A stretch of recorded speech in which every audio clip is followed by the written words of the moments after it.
Ladies and gentlemen, welcome back to another episode of Cage Talk. Remember, every Thursday, another fighter, another story. Today, we have a gentleman, which he's going to introduce himself to, where he has a story to explain to everyone, and everyone's going to find out about this guy. So go ahead, man. Go ahead and let everyone know who you are, brother. Datrelle DKO Kozeluh. I fight at 135 pounds out of Chicago, Illinois. Currently the number one ranked amateur bantamweight in the state of Illinois. Nice. And welcome to the show, bro. Welcome to Thank the you. show. Thank you. Thanks so much, bro. It's been a long time coming, if probably no one knows. But again, hey, man, schedules can get interfered. I mean, life happens, right? So yes. It's no biggie and stuff like that. And you were raised in, and you were born and raised in Chicago? Yeah, pretty much. Really, the Chicago suburbs. Linwood, Romeoville, Plainfield. Bounced around from my dad's to my mom's. Okay. Yeah. How old are you? 21. 21. Been fighting. Been doing combat sports since I was 7 years old. Okay. But I've been fighting since I was 18. And in the state of Illinois, you can't fight unless you're at least 18 years old. But I made my debut 10 days after my 18. Oh, really? Yes. Nice. Yes. Nice. Yeah, man. I was quick with it. Yeah, nice. How many fights do you have under your belt as an amateur? 12 off the top of my head. I think 12. 8, 2, and 2. Yeah, 12. All right, man. That's there's a It seems like a lot, but then again, it's like I've had a lot of fast fights too. Fights that end early. So Yeah. I still have a lot more experience to gain. Gotcha. Yeah, definitely. And those fights will come along, man. Again, those fast fights are nice, but again, you don't get to, I guess, show off your skill or see kind of test yourself, right? You don't. Yeah, they're nice in the moment, Yeah. They're very nice in the moment. I'm like, oh, nervous and shit. Then you go out there and you finish the fight quick, and then you're like, thank God. But then you look back on it and you're like, damn, bro, I got 6 fights in 2 minutes. It's only 12 minutes of case time. Yeah, but again, like you said, I mean, you're young. You'll have enough cage time through your career and stuff like that. And we'll talk a little bit about your goals and where you see yourself later on in this year and in the couple of years coming in and stuff like that.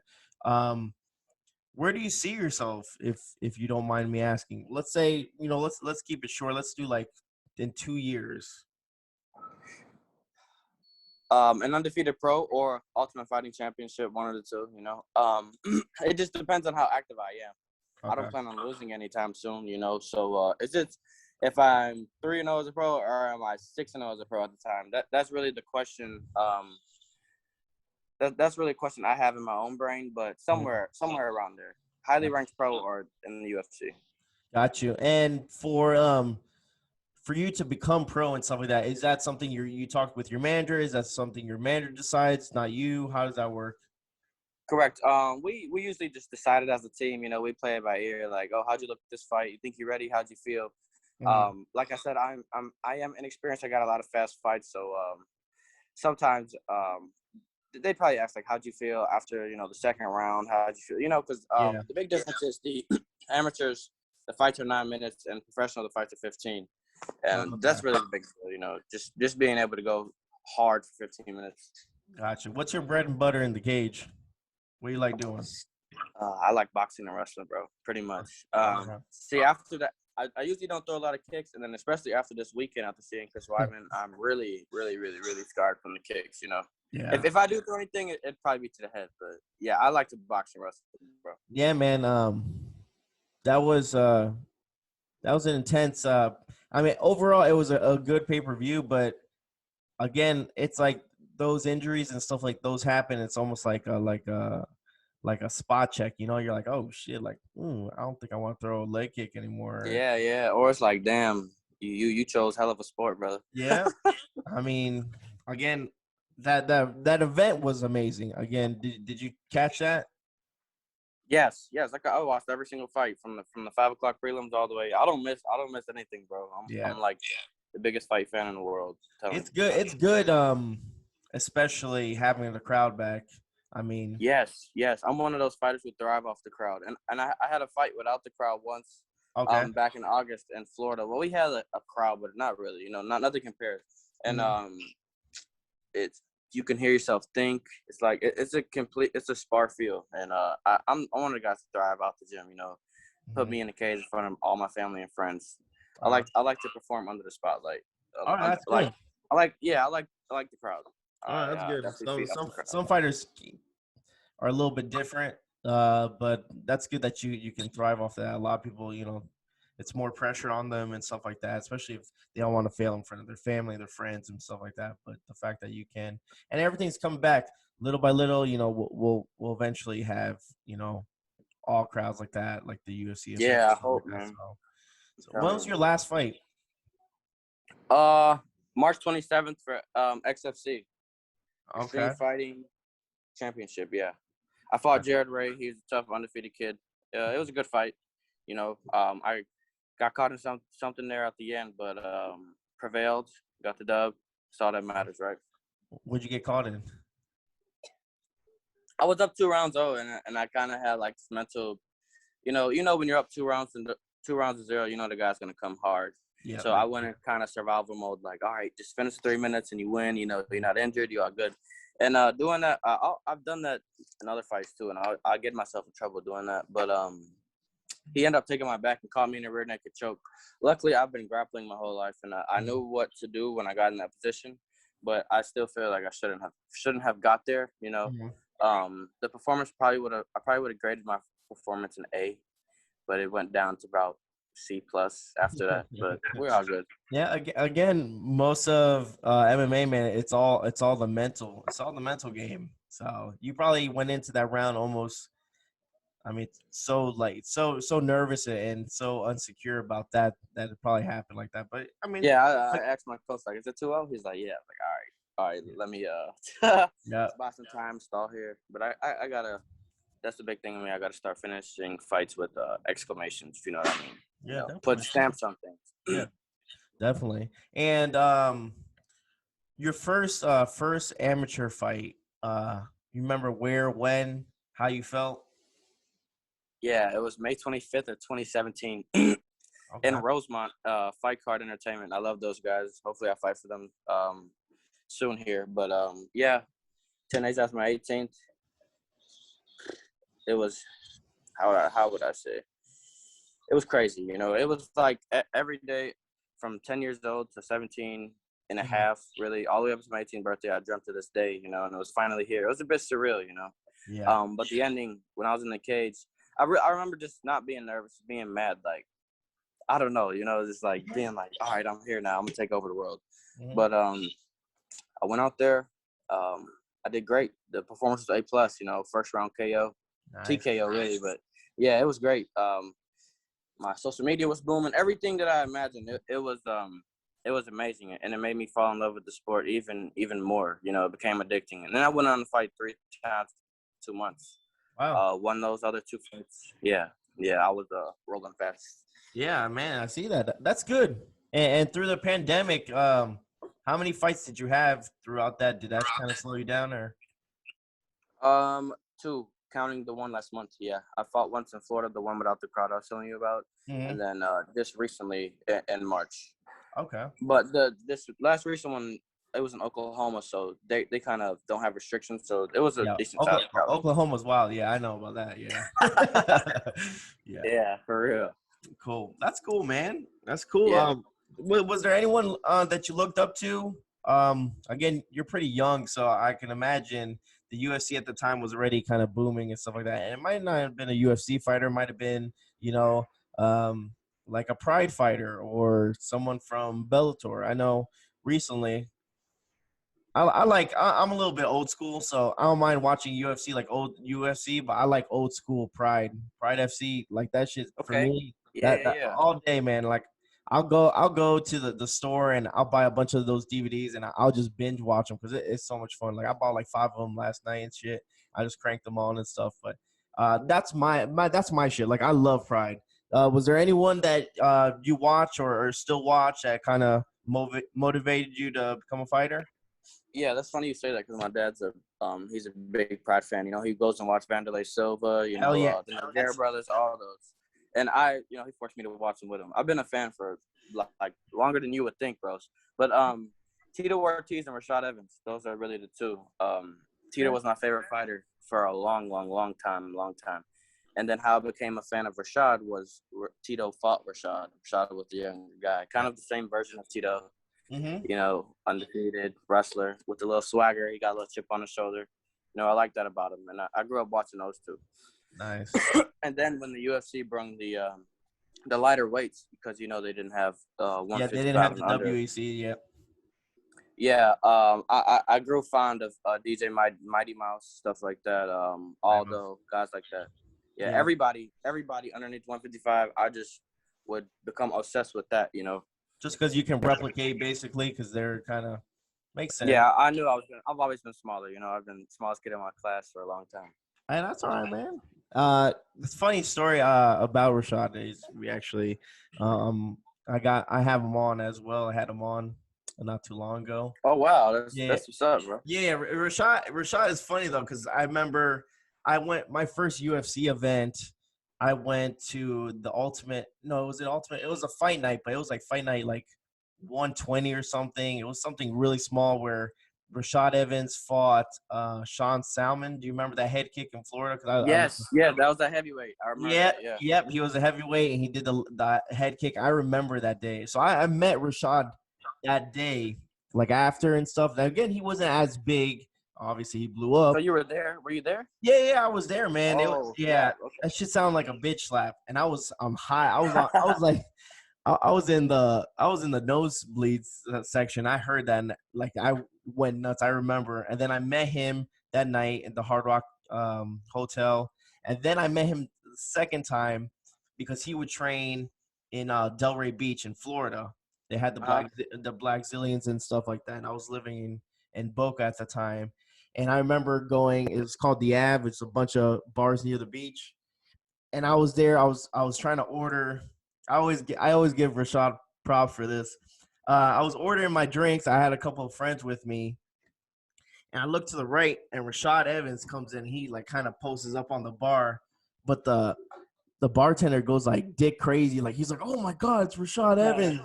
Like as he saw Rashad, he like placed my shots there, and he went to talk to Rashad. I looked around. I said, "Fuck this!" I took all those shots. I left. I didn't even pay anything. Hey, that's what's up, though, for real. Hey, that was for Rashad. Yeah, Rashad helped me out a lot. That one, but yeah, I love Rashad. He's such a humble guy, man. He has like no ego. You know, that's the great thing about him. Yeah. So that's a good person to look up to, and especially the fight game. Again, like you said, he was a hell of a wrestler, and his stand-up, I mean, it broke my heart when he knocked out Chuck Liddell, but, I mean, that. Yeah, me too. I had Chuck, because Chuck was, like, on a slide then. I remember this is just coming out party again. And Chuck's there and cleared him. You know, that was crazy. But, yeah, man, that's cool, but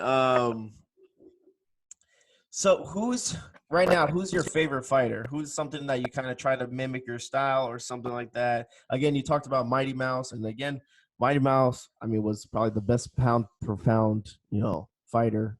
I mean, he's just ridiculous. Yeah. Cardio style, everything. My favorite fighter now, I would say, this is Corey Sandhagen, without a doubt. Okay. I like Corey Sandhagen. He's just. His mental is special, I watch his Joe Rogan podcast. His fighting style is great. He knows how to switch it up. And I'm a wrestler, so I like to watch I tend to watch guys who are more stand-up savvy, so I can pick from them. Mm-hmm. And over the time, Corey Sandhagen, he's the most perfect striker. Like, yeah, he's nice. Bro, he is insane. Yeah I like him. Nice. He knows how to mix it up. He stays long. I'm the same way, Definitely. That's cool, and I'm assuming that wrestling was your main background. That's what you started out with. Yeah, wrestling and jiu-jitsu. Me and my uncle have been doing jiu-jitsu since I was about 6 years old. And then when I was 8, I started wrestling. So really, jiu-jitsu is my first sport, and then wrestling is my second. But we were going hand in hand there for about 10 years. And then from 17 and on, I just been freaking going dick happy with stand-up. Nice. Yeah. Recently I've been working with, again, he's a little old school. Again, he's a Hall of Famer, but Dan the Beast Severin. He's a I know him, wrestler. bro. Yeah, I remember playing PlayStation 2 with Dan Sever. yeah. All those guys. Me and Dan, we started. He's trying to come to Dallas and stuff. And again, I talked to him on the phone and stuff. We're trying to set up because he does seminars now and stuff like Are that. you in Dallas? Yeah, I'm in Dallas, Texas. Go So. Cowboys. I know you're probably a Titans fan. Yeah, exactly. Go Man, Cowboys. unfortunately, sorry, bro. Not here, not in this house. But but We ain't yeah, doing too hot anyway, bro. It's all right. it's all right, man. It's all right.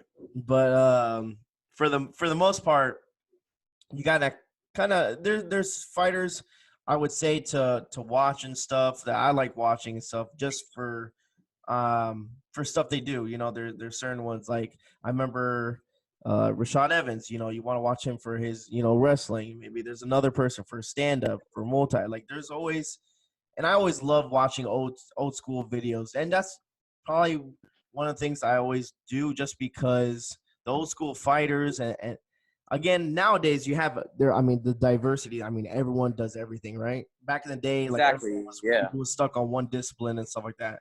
Not saying it's nothing wrong with that, but back in the day, you had one discipline, but they were good at it. Like Matt Hughes, beast. You couldn't kill it. I mean, that guy, nasty. Pat, another one, is just nasty. It just certain people would come into the sport and kind of leave a trade. That Midwest grind. It's that Midwest grind. It is, man. It's something about them, man. It's something about them. Yes, But do you have a fight coming up anytime soon, or are you in the works, or what's up with that? Nothing right now. I'm hoping for a fight coming soon. But if nothing comes up, then I'll just spend my time getting better. Sharpening my tools. My last performance was good, but I still think I have. I'm obsessed with this stuff, So if any little thing bothers me a lot, so I kind of have to. I have a lot to work on. So something in July probably work out. If something comes soon, something amateur, yeah. But I'm looking to go pro soon. So I'm not gonna say looking ahead, but getting ready for that. Preparing for that, preparing my skill set, just staying sharp. Sparring a little bit more, getting sharp, just getting back in the groove of things. Gotcha, and that's good to have that mindset, man. To not be so complacent. You get comfortable, you get complacent. I mean, look what happened to Jorge. Exactly. Exactly. Someone's gonna humble you, bro. So that's good that you have that mindset and you're not satisfied. And like you said, you're obsessed. You need to be obsessed with something that this is gonna be your life, and you yeah, exactly. So my life depends on this stuff, bro. Yeah. Exactly, man. And do you have any kids? Yes. There you go. For sure. So another reason, right? Exactly. So that's awesome, man. But so about let me think. So you don't usually fight in Chicago, or you do? Usually it's what? Before the pandemic, yes, all my fights were out here. But after the pandemic, both of my fights have been out of state, which is it's a blessing in disguise, Not really even in disguise, just a blessing. I needed that, being able to, got to be able to fly. Because when you're in the UFC, all your fights are away. You got to be able to fly, deal with jet lag, deal with the new air. Like, all that little stuff to me, maybe my body's sensitive, maybe, I don't know. But, like, it all matters, Down to the smell of everything. You just got to be accumulated to everything, Yeah, it's definitely an experience and something to kind of put in your books. Because, again, even driving somewhere, driving to a fight, that might be something different to try to do. Exactly. Weighing in, driving, going home and sleeping, like for me, my bed has, this is little, but my bed has memory foam and I sleep like a baby. In a hotel, those beds are a little bit harder. I don't sleep as well. And I'm like, motherfucker, I only get 4 hours of sleep. I got in a fist fight tomorrow. Yeah. It's a little more uncomfortable sleeping in a hotel, stuff like that. But the 2 experiences that I've had with it now, I'm good. I'm able to perform and be, not at home anymore. Yeah, it's just to to be in the uncomfortable environment, uncomfortable situations, but to prevail still. I mean, again, that throughout time, you're just gonna, it's gonna, because again, I have memory from my damn bed moves up and down. That shit does all that. So when I go to my sister's house and stuff, and I sleep on some like stale ass bed, like, bro, it's rough. It's rough. I got Yeah, my own for real. pillow. I forgot what the type of pillow it is. That shit you sink in and shit, and it's Always awesome. got the But numbers. yeah, bro. I know exactly what you're talking about. Yeah. You know what it is? They got us too comfortable and stuff. So then I go somewhere else. Like I have a rough night of sleep just because I'm like, oh, And it feels even more harder because you got a soft bed at home. You know, it's exactly, bro. exactly. But you got, again, like you said, you got to kind of put yourself in that element and stuff, because again, you never know what your career, what you might do. I mean, look, people going, UFC Fight Island and shit. You could be traveling for a whole Countries, day. though. You know what I'm saying? So Being on a plane for 20-some hours, I can't imagine. I get nauseous on planes and everything. You know. yeah, man. I don't know. I go nuts for a 3-hour flight to Vegas, and I'm going crazy. So That flight to Oklahoma was an hour and a half. I was, I love it. So there you go, man. But again, you want to say anything or give anyone a shout out before I let you go, man? Yeah, shout out Top Mount Apparel. You know, they make my shirts. They make all my apparel. They've treated me nothing but well since I've been sponsored with them. Shout out my coaches. Shout out all my teammates. Shout out my teammates with fights coming up soon. Yeah, shout out everybody who's on this grind. Shout out all fighters. There we go. Shout out all sports fans. You know, shout out everybody. The weather is nice. You know, except Cowboy fans. No Cowboy fans. No. Shout out, especially the Cowboy fans. We got it this year. Going to the playoffs. Oh, DKU. but again, I want to say, Thank you for your time. No, Shout man. out to you, bro. Thank you for your time. Thank you for coming on. It's been an honor, a pleasure, and I can't wait to see what you do in the future. Again, you still got a young but bright future ahead of you, and I wish you nothing but happiness for you and your family, man. You get this though. Yes, sir. Thank you a lot. Thanks, man. All right. Have a nice day, man. You too, bro.